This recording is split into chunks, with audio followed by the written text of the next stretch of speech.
and it has a big side down.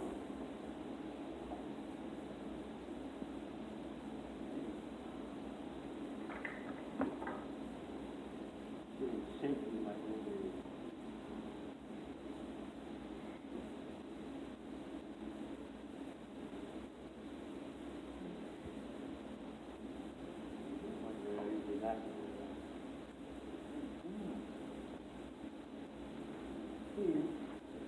It's not perfectly round. Outside the window. When you take a hoop, which they have what they call a trying hoop.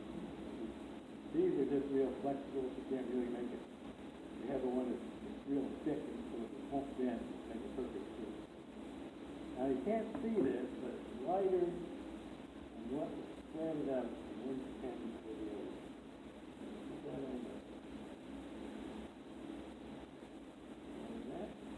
The more you hammer this down, the tighter it presses into this. That was usually a apprentice job. You have something like this that would fit, hammer it down. I'm not going to hammer it down to the tight one. Tighter your hammer down, tighter that goes together, more water to it.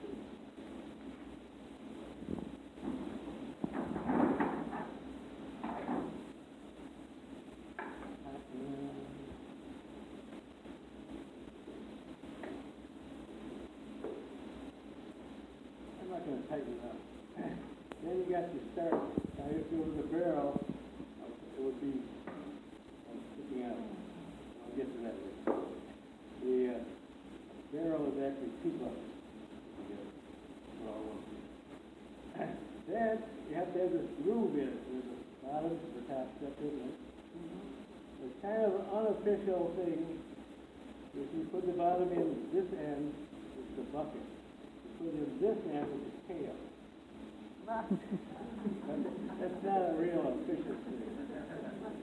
It's easier to get stuff out of the pail than it's easier to tip over. Bucket's not so easy to tip over, but it's hard to get stuff out of mine. And ships, there's always a real wide bucket that you don't want to skip it from back and forth. They always carry the coopers, carried him, enlisted him, on a ship, because everything was in barrels, and he had to fix them all the time. If anything went wrong with them. Everything in the old days was shipped in barrels, no matter what it was. We might always ask kids this: what's the advantage of a barrel or a box? They could make wooden boxes, but they didn't. You roll it, and you just tip a 300 or 400 pound barrel over and just roll it. I have a picture here. Everybody know where Medina is? Yeah. More or less. You probably can't see this from back there, but these are hundreds of barrels on the dock along the canal of Medina. And there's two guys over here that put all these, they put them all on barges, roll them all. And they just have one little thing right here, it's a little ladder. And that's how they get all these rolled on. Just take the ladder and actually walk up the ladder as they roll, and that's how they can stack them way up. And these were all apple barrels.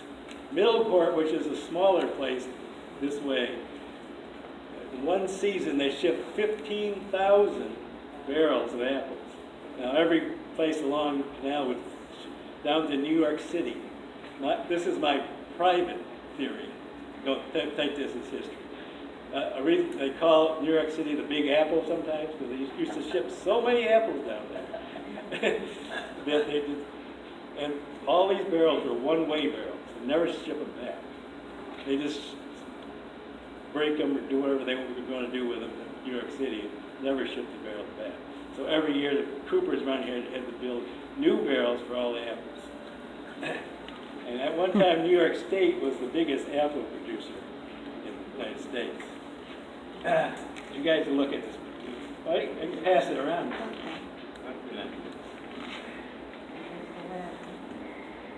Anyway, now you got to get this groove.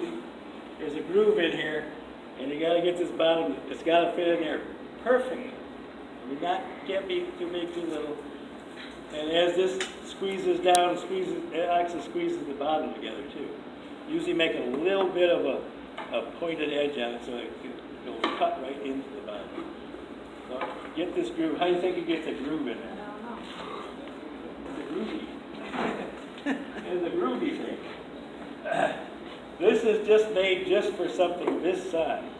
Now a barrel would have a bigger one of these. And if you can see it, there's a little dinky saw right there. A little knife? Well, sometimes they use a knife or a gouge. Actually, a saw works a little better, but a little dinky saw there. The reason it has this big shape on it is to keep it perfectly flat on the top. As you sawed the notch around, it would stay perfectly lined up and flat with the top. Wow. So you get that perfectly notched. It takes you a long time to do that. And this is adjustable too, so you can keep going back and forth. Of course, they had a bigger one. So you get that groove made there. Now, this is always my favorite thing to pick on people. If anybody knows how to do this, don't shout it out, but let other people guess. How do you measure? Yes, this is a compass. Of course, they never use pencils or anything like that. How do you get this radius to cut out this piece of wood that will fit in? It's got to be perfect. So how do you get this radius?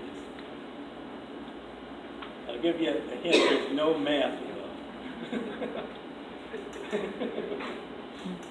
Yes. Because people always come up with pi r squared kind of stuff.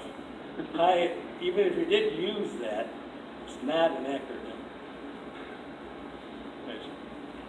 It's got to be exact. It can't be like pi is just a really close guess. But it's got to be. Anybody have any ideas? What? Art. What kind of art?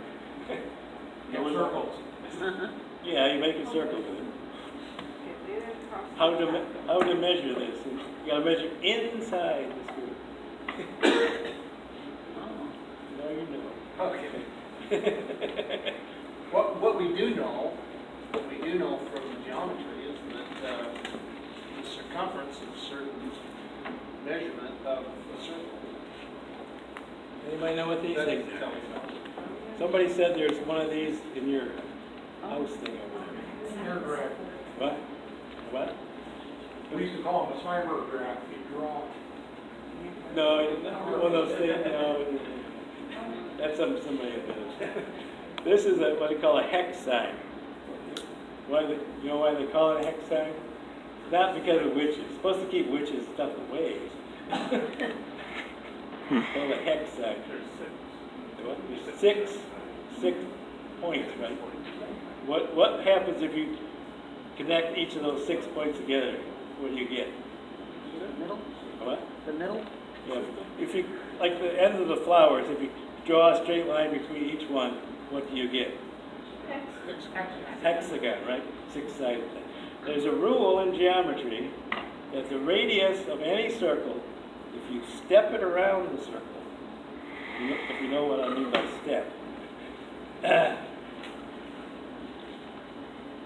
Well, I'll try to show you. The rate, you draw the circle, and you take it on the outside of the circle, and you step it around like this, Oh, yeah. one to the other. It goes around exactly 6 times. So, how do you think you use that?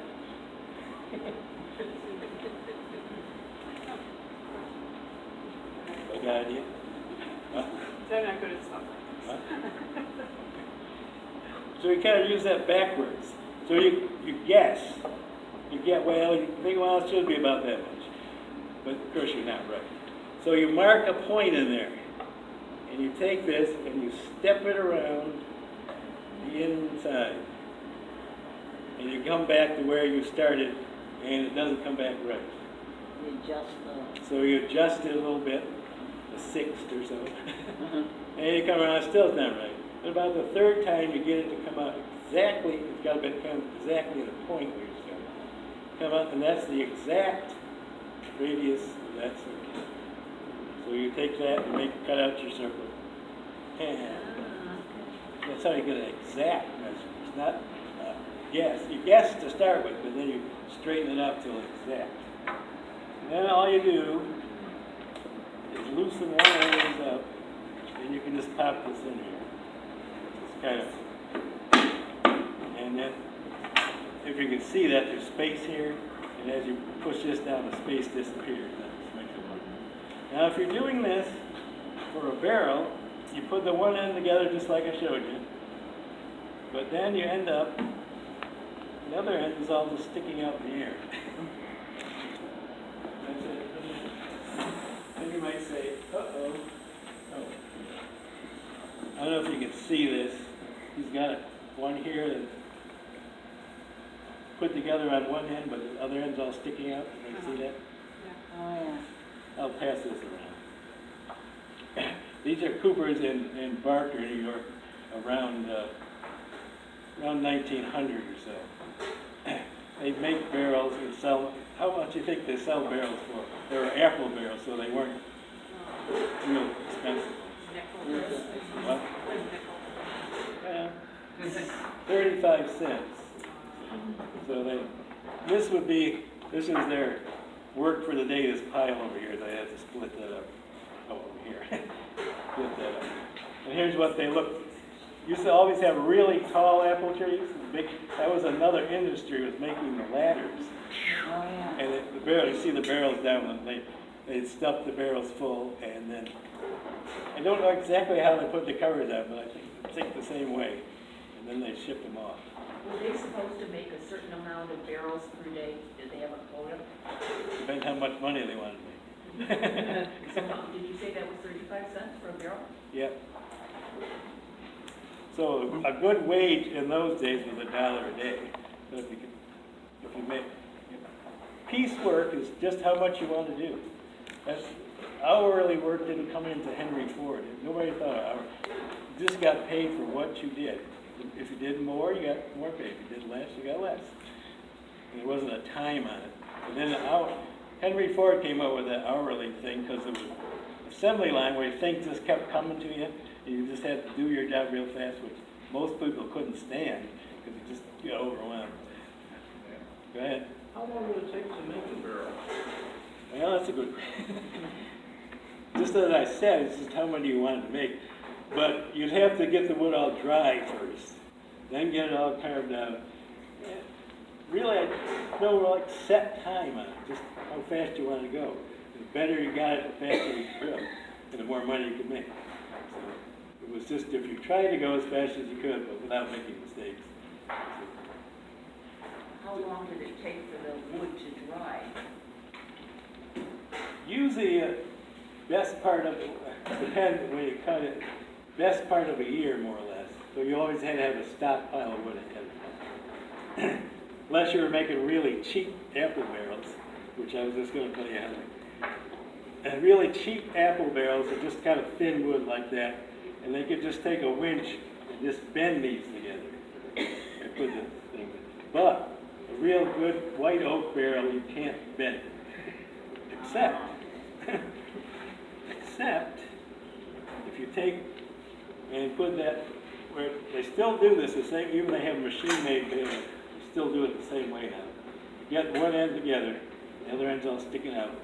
And all these chips, I have a ton of them laying around, put them in the center of the barrel and catch them on fire.